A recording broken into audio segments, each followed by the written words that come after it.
Bueno, continuando con las faltas, ahora voy a explicar qué es una falta dentro del básquetbol.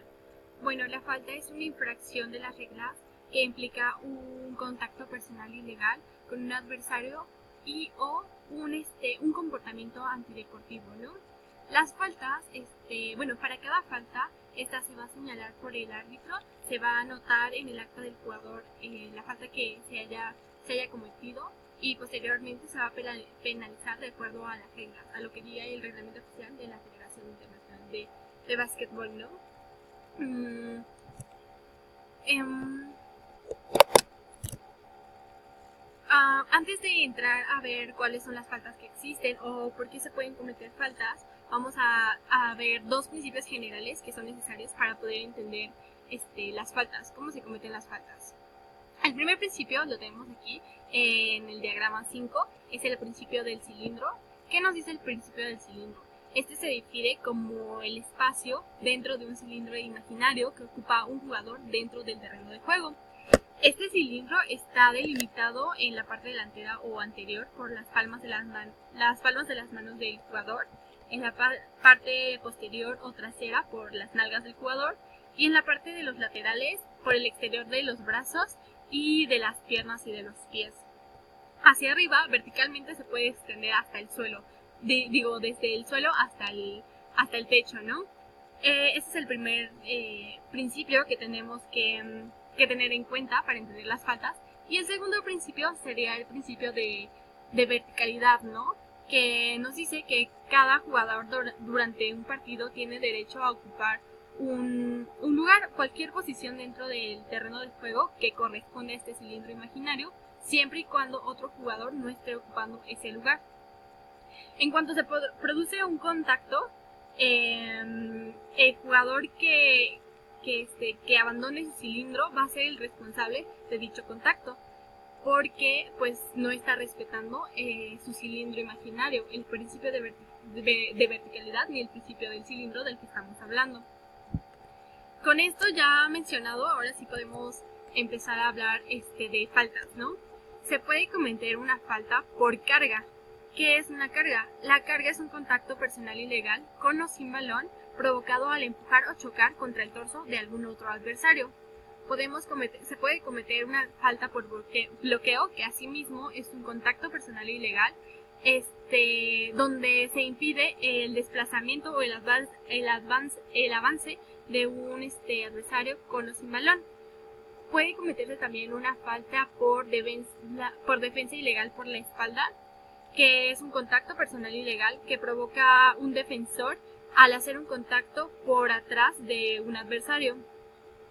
También puede haber faltas por agarrar, que agarrar es un contacto ilegal, un contacto personal ilegal, con un adversario que interfiere su libertad de movimiento, es decir, que no lo permitimos moverse.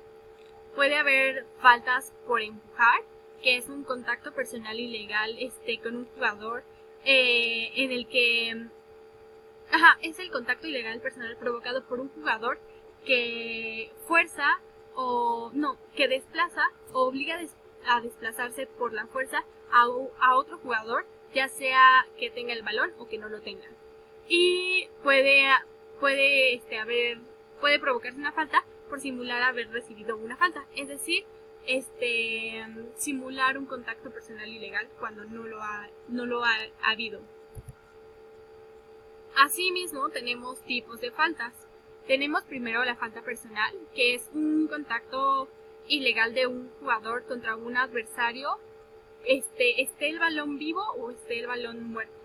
El principio que sigue este tipo de falta es que ningún jugador puede agarrar, bloquear, empujar, zancadillar a otro jugador extendiendo sus piernas, sus manos, sus brazos fuera del principio del cilindro que ya he mencionado. También tenemos una falta doble, que es una situación en la que dos adversarios cometen faltas personales uno al otro casi en el mismo tiempo, ¿no? Hay ciertas características, ciertos requisitos que deben cumplir para que sea una falta doble. Ambas faltas deben incluir contacto físico. Ambas faltas se producen entre los dos mismos jugadores. y ambas faltas tienen la misma penalización. Si se cumplen todos estos requisitos, bueno, es una falta doble. Tenemos después una falta antideportiva, que es una falta de un jugador que implica un contacto y que a juicio del árbitro, este jugador no tuvo intención de jugar el balón dentro de las reglas establecidas, o bien que ejerció demasiada violencia al jugar ese balón. También es un contacto provocado cuando es un contacto provocado por un defensor y que era totalmente innecesario, o sea, se podía evitar. Y es un contacto de un jugador defensivo por la espalda lateralmente cuando el adversario está en un intento de contraataque o de detener un contraataque. Y por último tenemos una falta descalificante, que es cualquier infracción antideportiva flagrante cometida ya sea jugadores, sustitutos, entrenadores, ayudantes de entrenadores o jugadores excluidos o etcétera. Me faltó la falta técnica, me parece.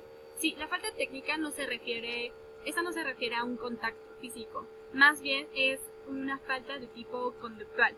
Se considera que es una falta técnica cuando hay una actitud de falta de cooperación o desobediencia deliberada o reiterada hacia el espíritu de deportividad o de juego limpio. Es decir, cuando el jugador tiene una mala actitud o malas maneras, ya sea hacia los árbitros o hacia sus entrenadores o hacia sus otros, sus otros compañeros de juego.